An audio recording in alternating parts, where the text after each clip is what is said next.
Welcome to Sew Bliss. Today I'm going to talk to you a little bit about what you need to know when buying a pattern. You can find patterns in most fabric and craft stores, and they look like this. They'll come in an envelope and they have the pattern pieces and instruction pieces in it. Now when you find a pattern that you would like to buy, there's some things that you want to look at before you take it to the register. First, you want to make sure that you're getting the right size pattern. Now they come in multiple sizes, but they do range from the smaller sizes grouping together in one and the larger sizes grouping together in one. Typically, they will be on the front of the pattern.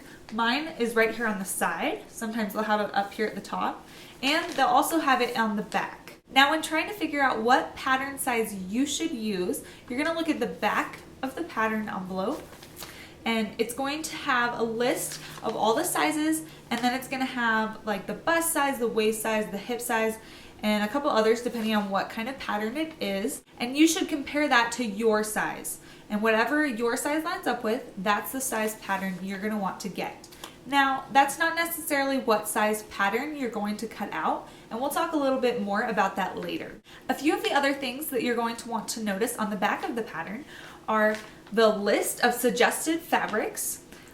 For this one, it suggests light to medium weight woven fabrics, and then it gives a list of different kinds of fabrics that you can use. And it's a great reference so that you know what will work best for this kind of pattern. On the back, it will also list the notions that you need. On this one, you need some buttons, maybe a zipper, and for some, you might need bias tape. So things like that, it's going to list. Another piece of information that you'll want to notice is the amount of fabric that you're going to need. Once you figure out what size you'll need, it then lines up with the width of the fabric that you'll be purchasing, and then it'll tell you how much fabric you need. So if I was a size 12 and it was a 60-inch wide fabric, I would need 2 yards. In that same section on the pattern, it also tells me how much interfacing I'm going to need. And if your pattern calls for lining, it will also list that. Now when we open up our pattern, we'll find inside that it has this paper. It's like newspaper and it has instructions written all over it. And then we'll have tissue paper, and these are our pattern pieces. So I'm going to set those off to the side for now, and I'm going to be looking at the newspaper type paper. Now in mine, there's just 2 pieces. I'm looking at the one that has the pattern name on it, and then it has pictures of what the pattern looks like. And this is going to hold a lot of great information for you. So if you ever have questions when making your pattern, you can always reference back to this, and a lot of times it will answer it. So I'm first going to look over here on the left side, and it shows me pictures of what my pattern is going to look like, just like the envelope did.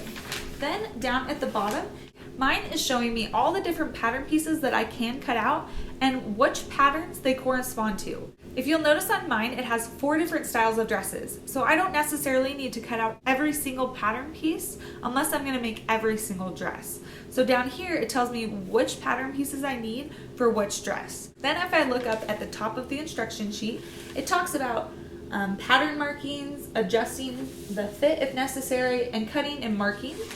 And then it also has it in Spanish, and yours might have it in other languages as well. Then at the bottom, it talks about cutting layouts and how you should lay your pattern pieces out on the fabric.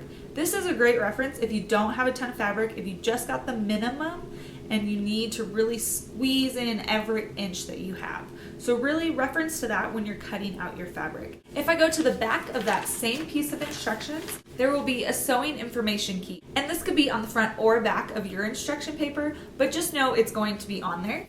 And it shows you some information you're going to need to know if you're following along on their instructions. And then it also tells you the seam allowance that you're going to be used. A lot of patterns call for a 5/8 inch seam allowance, but sometimes it's different. So make sure you check every time you use a pattern. Then we have the start of the instructions. Typically it's going to go from A, B, C, D, and so forth. So just make sure you're following the right one for your pattern. So that's what's going to be on these pieces of paper. Now we're ready to look at our pattern pieces. So if I take my pattern pieces, I'm just going to start opening them up very gently. Make sure you have a good area to work with, because sometimes they can get really big and you don't want to rip or tear them. You just want to be able to lay them out to see which pieces you're going to need. Now earlier when I said not to base your measurements off the envelope measurements, but to wait, this is why. I want you to look at what your pattern piece says and base it off of those measurements. So on your pattern piece somewhere, everyone's going to be different. It's going to say what the measurements are. And that's going to be adding in the ease. And the ease is the amount of room it adds so that you can move comfortably in your clothes. So if you want your clothes a little looser fitting, you might want to go up in size. But if you like a little tailored look or a little more form fitting, you could go down in size, depending on how much ease or depending on how much movement you want to have in the garment. So when you're first looking at your pattern pieces, always go to that first and make sure you know what size you're going to be. Also, if you want to be really accurate, you could measure your pattern pieces. Say you want to measure around your waist, you would find all your pattern pieces that would go on your waist and measure them, taking out the seam allowance and making sure that's the size you want. You could do the same thing with your legs, hips, chest, arms, anything like that. And that will give you a much more accurate measurement. Now here's one of my pattern pieces. You'll notice at first you see this really large number, and that just tells me what pattern piece it is, and it corresponds with the piece of paper that we had that tells me what pattern pieces to cut out. So if it said number 2, I'm going to be cutting out obviously this number 2. And it also says on here, this is going to be the bodice back for A, B, C, and D. So really I'm going to need it for every pattern. On here, it also says I'm going to be cutting 1 on the fold. So that's meaning on the fold of the fabric, I'm going to be cutting 1. A lot of times it'll say cut 1 on fabric and then cut 1 on interfacing, or just cut 1 fabric, cut 1 interfacing, cut 1 lining, things like that. So just make sure you pay attention to what yours is saying. A lot of information that you're going to need is going to be right here. And then also it gives the pattern number and sizes, just so you can stay organized with all your pattern pieces. Then you'll notice right here, it says center back on fold, and that is where I'm going to line up the fold, is right on this line right here is what it's saying. So that's what it means when it has those brackets right there. So now I'm going to go up here, and you'll notice that on all your pattern pieces, it has the sizes that you're going to cut out. So make sure you're going with whatever line you need to. Then these little triangles right here, and coming down here, these are all going to be notches. And I'm going to want to make sure to mark all of them on my fabric. Now, these ones are going to be a little different marking, but these ones I can either cut in just like the triangle, so I would just follow the line and cut it in, or you could just do a slit. I like doing a slit because it's just quick and easy. And then I would come down here, do the same thing here. These are just going to be other markings that you're going to want to mark on the fabric. So once I get it all cut out, then I'll mark it on the fabric. And we'll just continue coming down and around. You'll notice all these markings that I need to stay with. Make sure you're still on the right line no matter where you're going. And then you'll notice down here, there is a double line. Whenever there's a double line, that's going to be the lengthen or shorten line. That is going to be how you're going to lengthen or shorten your pattern piece. And you can check out my other video on how to do that. I'll make sure to put a link to that below. And then coming over here, this is a dart. So this is a bodice piece, and this is a dart in the bodice. So I'm going to want to make sure to mark the circles and the dart so that I can sew it in accurately. Now here's another one of my pattern pieces, and you'll notice that it has a lot of the same markings, but there are a few new ones that I wanted to show you because every pattern piece is different, so I just wanted to show you a few of the basic ones. So this is going to be my front bodice, and it's going to be for A and B, and it says cut 2.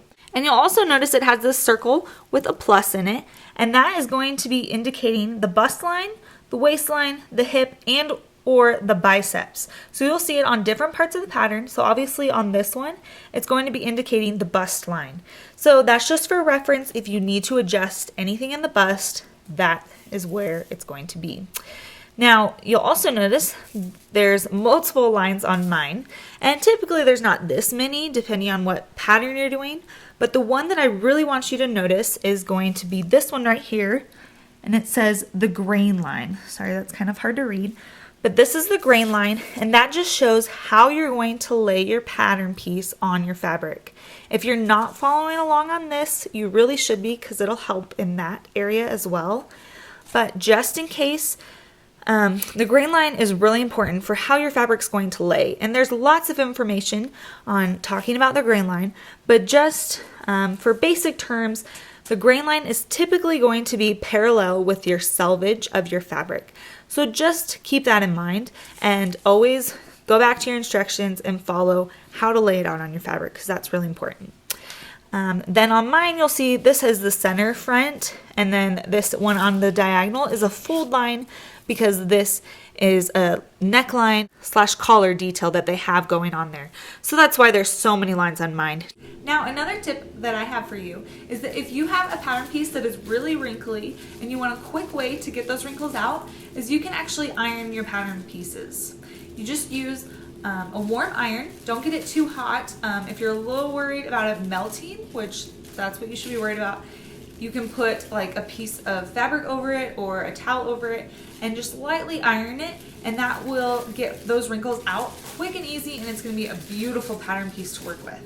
Now, I know I didn't show every marking that is possible on a pattern, but I just wanted to show you the basics. So I hope that this helps you get started and helps you get comfortable with working with patterns. Now, just make sure to always read through your pattern carefully. Make sure to read all the markings before you cut the pattern out and before you cut the fabric out. I hope you guys enjoyed watching this video, and I hope it answered some of your questions about patterns. Make sure you subscribe to Sew Bliss for more sewing tutorials, and I will see you guys next time. Bye!